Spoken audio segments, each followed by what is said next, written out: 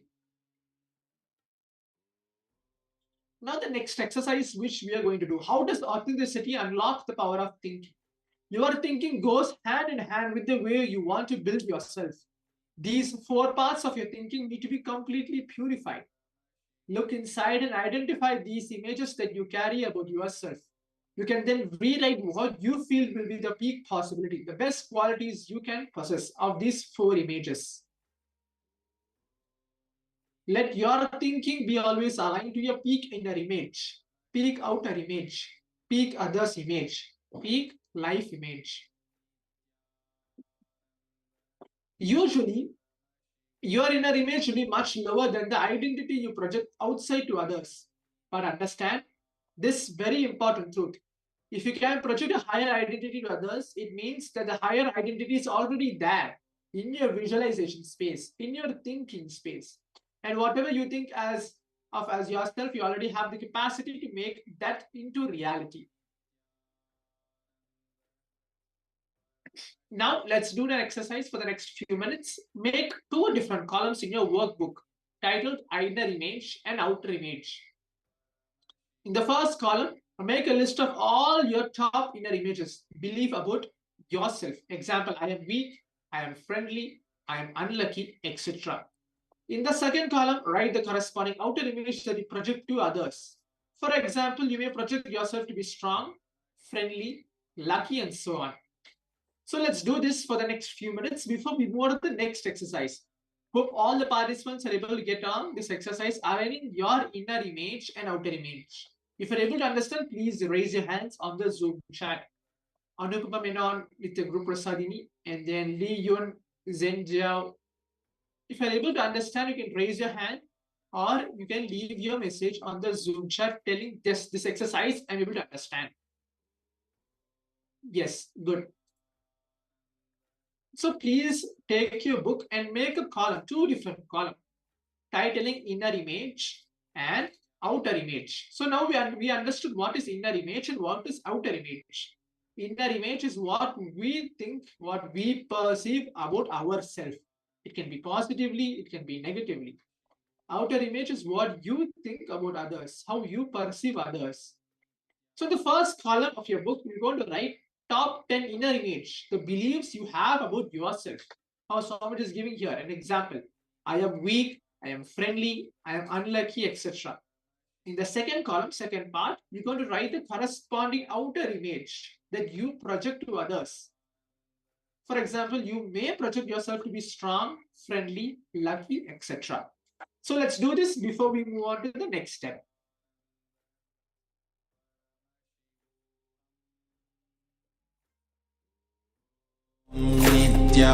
Nithyananda Paramashivoham Om Nithyananda Paramashivoham Om Nithyananda Paramashivoham Om Nithyananda Paramashivoham Om Nithyananda Paramashivoham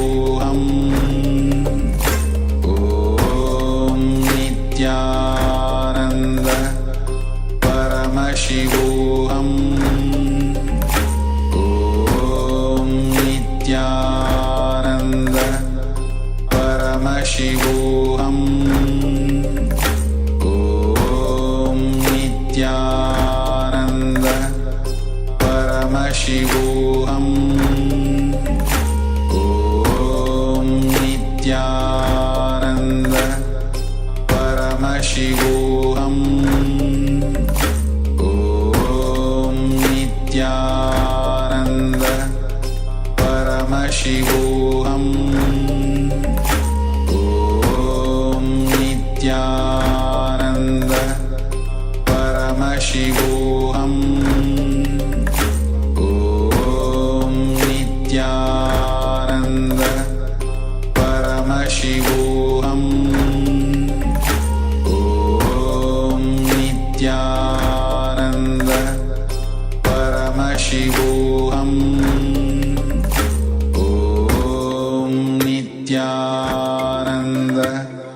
Paramashivoham Om Nithyananda Paramashivoham Om Nithyananda Paramashivoham Om Nithyananda Paramashivoham Om Nithyananda Paramashivoham Om Nithyananda Paramashivoham Om Nithyananda Paramashivoham Om Nithyananda Paramashivoham Om Nithyananda Paramashivoham Om Nithyananda Paramashivoham.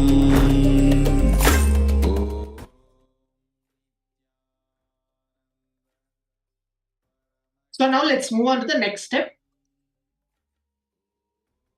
Now compare each inner image and outer image you have noted down.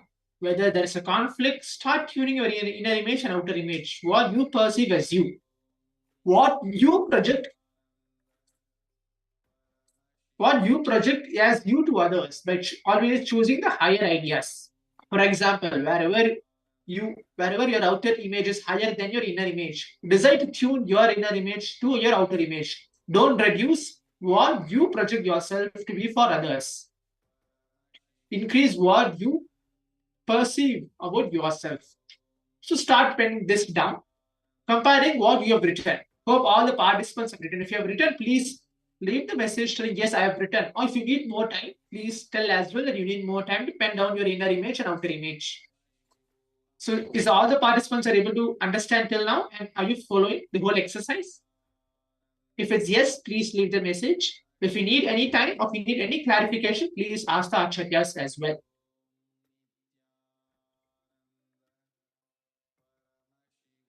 Because we're going to move on to the next step of comparing the inner image and outer image we have noted down. Wherever there's a conflict, start tuning your inner image and outer image. What you perceive as you, what you project as you to others. We're always choosing the higher ideas. For example, wherever your outer image is higher than your inner image, decide to tune your inner image to your outer image.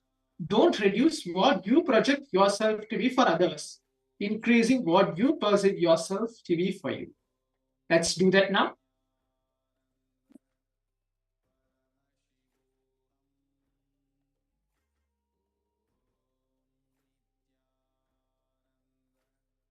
Paramashivoham Om Nithyananda Paramashivoham Om Nithyananda Paramashivoham Om Nithyananda Paramashivoham Om Nithyananda Paramashivoham Om Nithyananda Paramashivoham Om Nithyananda Paramashivoham Om Nithyananda Paramashivoham Om Nithyananda Paramashivoham Om Nithyananda Paramashivoham Om Nithyananda Paramashivoham Om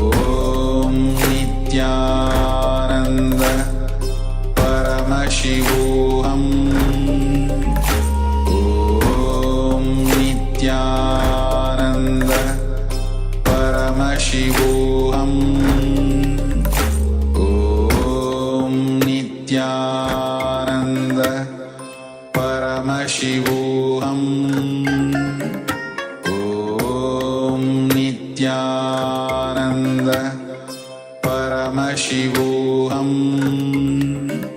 Om Nithyananda Paramashivoham. Om Nithyananda Paramashivoham. Om Nithyananda Paramashivoham. Om Nithyananda Paramashivoham. Om Nithyananda Paramashivoham.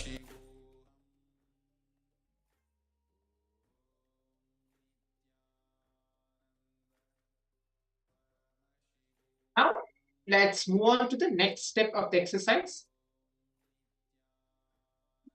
The next step is aligning again your inner image and outer image. Repeat this for each points, comparing both your identities. Whatever qualities are best in both, choose those. Draw a star against all your best. Draw a star against all your best. If there are some great qualities in your inner image, you need to raise your outer image to match that. If there are some great qualities in your outer image you projected, you need to raise your inner image to match that which you project. Continuously tuning yourself to your peak inner image.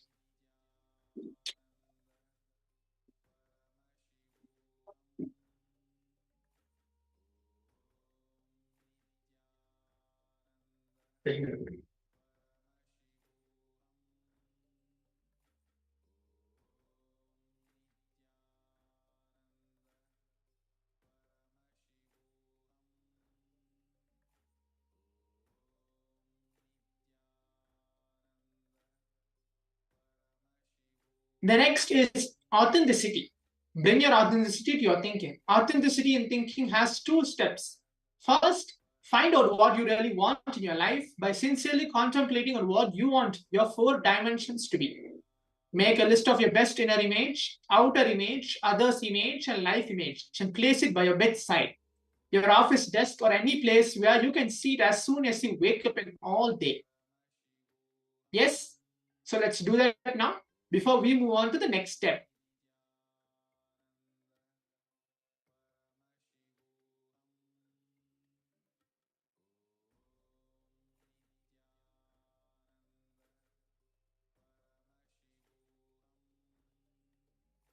Om Nithyananda Paramashivoham. Om Nithyananda Paramashivoham. Om Nithyananda Paramashivoham. Om Nithyananda Paramashivoham. Om Nithyananda Paramashivoham. Om Nithyananda Paramashivoham. Om Nithyananda Paramashivoham. Om Nithyananda Paramashivoham. Om Nithyananda Paramashivoham.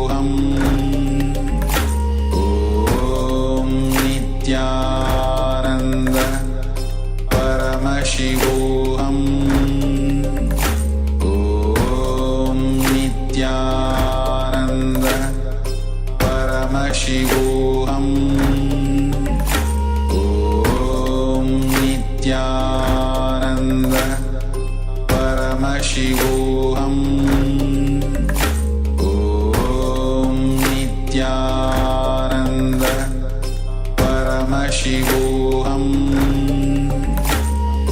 Om Nithyananda Paramashivoham. Om Nithyananda Paramashivoham. Om Nithyananda